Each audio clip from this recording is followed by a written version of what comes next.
E aí eu falo para você, muita gente que fala, cara, que eu preciso trabalhar, não tem tempo. Pelo contrário, meu caro, você tem que parar para poder ter tempo. Esse é o ponto, essa é a diferença, porque se você tá lá, chega lá no trabalho e vai, vou responder e-mail, vou atender telefone, vou atender todo mundo, aí faz reunião com a equipe, cara, de boa, você não começa, você faz isso uma semana, daqui a pouco você não enxerga mais nem a garrafa direito, e aí você começa a fazer cagada, você desculpe o termo, mas é fazer cagada, porque você não tá enxergando as coisas com clareza, tá? E ao não enxergar com as coisas com clareza, o teu negócio não prospera. E a pessoa fala, cara, por que eu não cresço? Por que eu não vendo mais? Porque eu não enxergo qual é a minha garrafa. Por isso a gente tem que sair fora. Por isso que muitas empresas contratam consultores. Por isso que tem muitos mentores. Eu faço mentoria para vários empresários. E assim, até às vezes me surpreendo com a simplicidade do que eu falo. Dominique, faz uma reunião e tal. Fala, meu cara, você não viu isso? Fala, cara, não vi. Dificuldade de enxergar o óbvio. Então, assim, o óbvio, às vezes pode ser banal, simples, mas dá resultado. Porque não é tudo assim como a gente imagina. Vamos ser sinceros. É simples, cara. É simples. Só que o que acontece? Você não está preparando o teu cérebro para ter clareza, ok?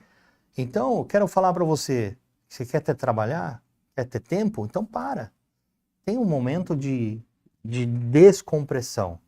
E essa descompressão você vai ter uma clareza muito... Olha, a tua visão sobre o mundo começa a se transformar.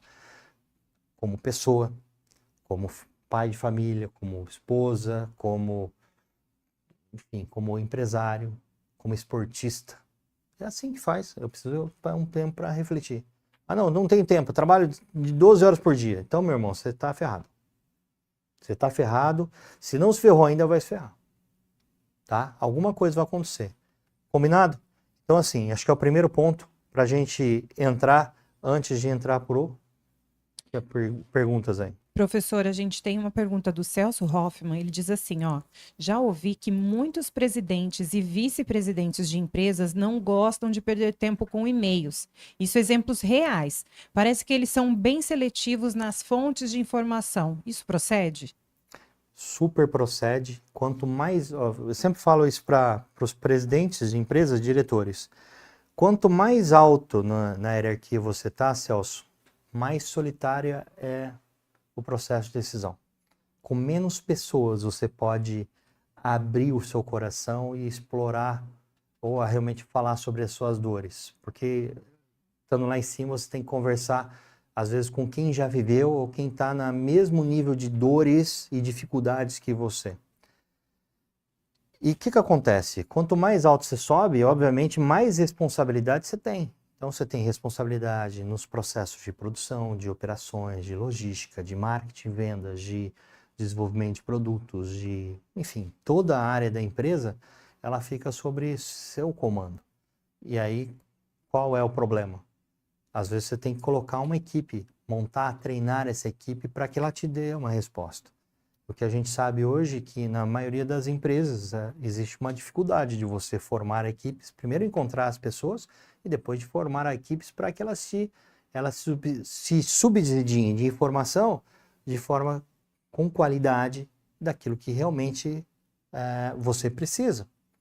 Por isso que hoje esses altos executivos eles tendem a modelar as empresas dentro de um propósito claro, dentro de um movimento claro das empresas. Você pega o João Aldib da CIMED, ele é a cara da empresa, então ele traz esse estilo de liderança dele para arrastar pessoas dentro desse estilo de liderança.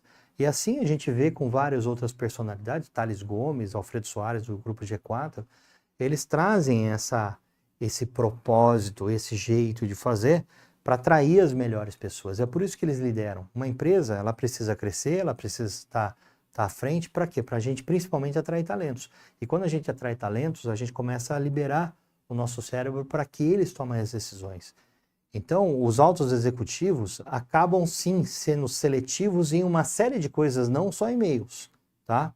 No tempo, na agenda. Então, muitas vezes fala assim, cara, você tem 15 minutos para falar comigo. E não é arrogância, é porque o tempo dele realmente vale ouro. E na hora que você fala assim, se os executivos já que são mais maduros com relação a isso, falar, eu vou trabalhar X horas por dia.